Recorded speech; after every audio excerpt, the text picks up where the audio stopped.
जय हिंद दोस्तों। आप लोन लेने जाते हैं किसी प्रकार का, तो उसमें सबसे आजकल महत्वपूर्ण क्या हो गया हुआ है, आपका सिविल स्कोर।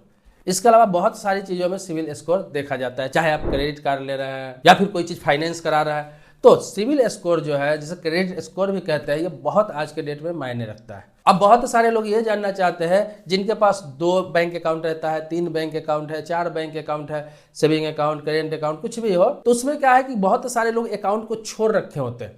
जैसे 3-4 अकाउंट है तो 2 अकाउंट यूज कर रहे हैं, 2 अकाउंट छोड़ रखे हैं। अब क्या है कि बहुत सारे बैंक अकाउंट ऐसा है जिसका इस्तेमाल नहीं कर रहे हैं आप, तो माइनस में चला जाता है। चाहे उसका एटीएम का चार्ज हो, चाहे मिनिमम बैलेंस का चार्ज हो, चाहे अदर चार्ज हो, तो वो बैंक अकाउंट माइनस में चला जाता है। और वो जब तक माइनस आप पैसा जमा नहीं करते हैं तब तक वो अकाउंट चालू नहीं होता। तो बहुत सारे लोगों के मन में ये सवाल रहता है कि क्या बैंक अकाउंट माइनस में गया हुआ है, मैं उसको जमा नहीं कर रहा हूँ, अकाउंट इस्तेमाल नहीं कर रहा हूँ, क्या उस बेस पर भी सिविल स्कोर गिरता है या फिर उससे भी सिविल स्कोर खराब होता है, क्रेडिट स्कोर खराब होता है, क्रेडिट स्कोर पर असर पड़ता है? तो यही आपको बताने जा रहा हूं कि किस किस चीज से आपका सिविल स्कोर खराब होता है या अच्छा होता है, और कौन कौन सा चीज है जिससे सिविल स्कोर पर कोई फर्क नहीं पड़ता। पहले सिविल स्कोर खराब होने का वजह बता रहा हूं।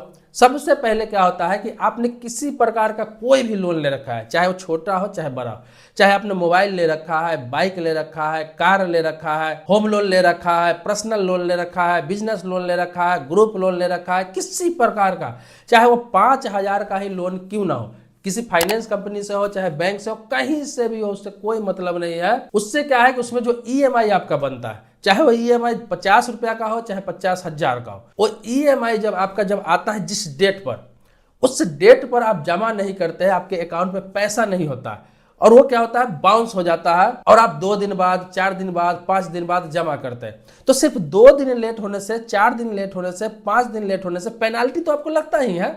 इसके अलावा आपका सिविल स्कोर पे भी असर पड़ता है। सिर्फ 2 दिन लेट होने से भी, 1 दिन लेट होने से भी, तो उससे सिविल स्कोर खराब होता है। अगर 2 महीना, 3 महीना आपने ऐसा कर लिया तो बहुत प्रभावित होता है, बहुत ज्यादा आपका सिविल स्कोर खराब हो सकता है।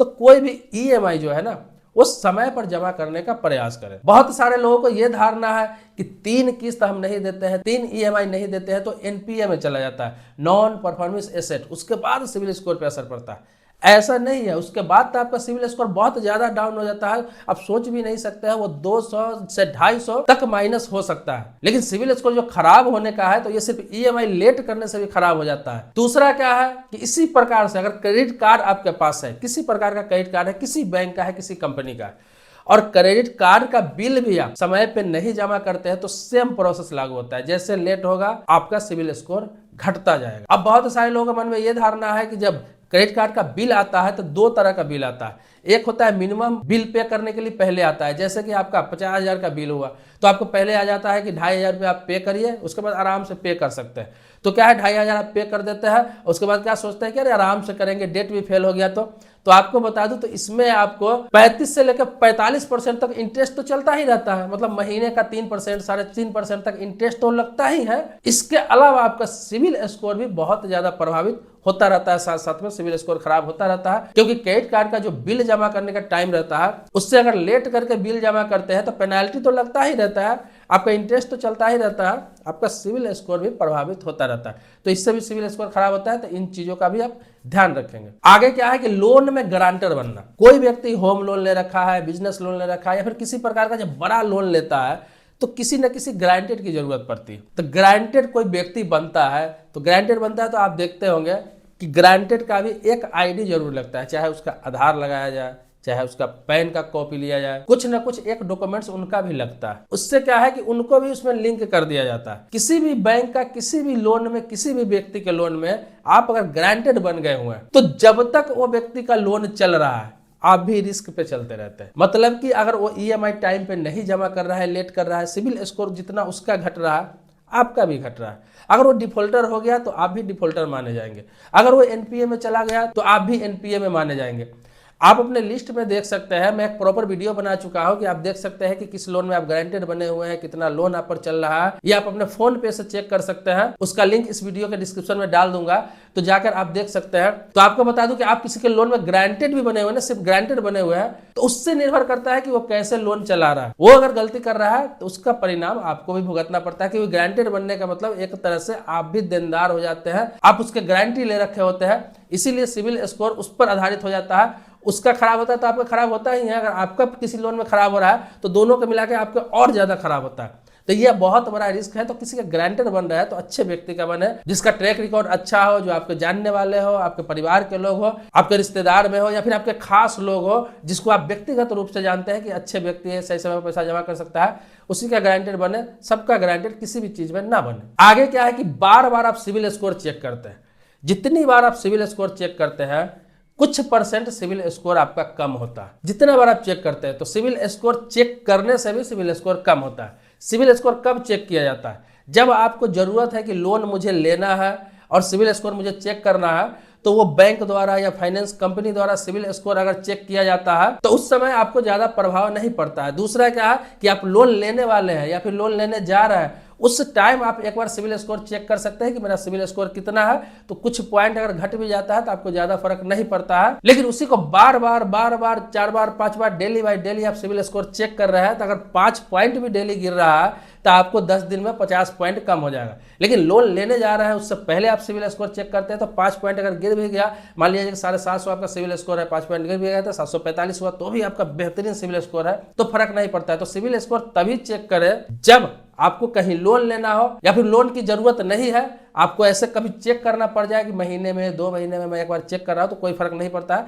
तो एक बार चेक कर सकते हैं महीने में 2 महीने में कि मेरा सिविल स्कोर कितना है, बढ़ रहा है या घट रहा है। ये इसलिए बता रहा हूं कि बहुत सारे लोग डेली सिविल स्कोर चेक करते हैं, तो ये बहुत इस पर भी प्रभाव पड़ता है। सिविल स्कोर चेक करने का मतलब ये लगता है सिविल स्कोर इंस्टीट्यूट को कि ये व्यक्ति लोन लेने के लिए बार बार सिविल स्कोर चेक कर रहा है, तो कुछ पॉइंट को वो माइनस करते हैं। अब सिविल स्कोर जो बेस्ट है वो कब माना जाता है और खराब कब माना जाता है? तो सिविल स्कोर जो बेस्ट माना जाता है, 700 से ऊपर अगर आपका सिविल स्कोर है तो आपको कोई भी बैंक, कोई भी फाइनेंस कंपनी लोन देने से मना नहीं करेगी और आपको अच्छे इंटरेस्ट पर लोन मिलेगा। मतलब कम इंटरेस्ट पर लोन मिलेगा। जो बैंक या फाइनेंस कंपनी का जो रूल है, जो परसेंटेज है, उसी परसेंट पर आपको लोन मिलेगा, उसी इंटरेस्ट पर आपको लोन मिलेगा। 9% पे, 10% पर, 12% पर। ये एनुअल है, जैसा उसका रेट ऑफ इंटरेस्ट रहता है बैंक द्वारा निर्धारित, उसी पर मिलेगा।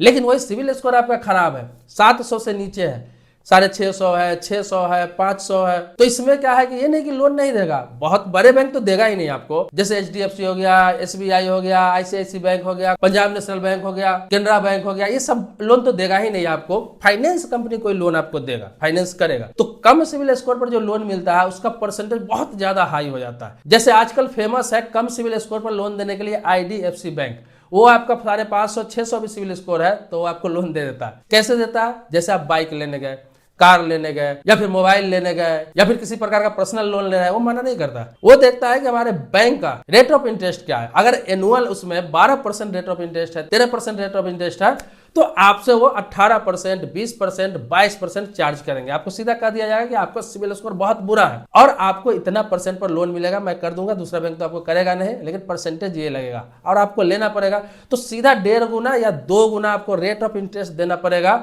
अगर सिविल स्कोर आपका खराब है तो ये फर्क पड़ता है सिविल स्कोर से। तो सिविल स्कोर हमेशा अपना बचा कर रखें, सिविल स्कोर ठीक करके रखें, ताकि आपको कभी लोन लेना हो, कभी जरूरत पड़ जाए तो आपको रेट ऑफ इंटरेस्ट ठीक लगे। और इसके अलावा कोई भी बैंक, कोई भी फाइनेंस कंपनी आपको आसानी से लोन दे दे। तो ये सब चीज से तो सिविल स्कोर खराब होता ही है। लेकिन हम बात कर रहे थे कि क्या बैंक अकाउंट माइनस में जाने से सिविल स्कोर खराब होता है?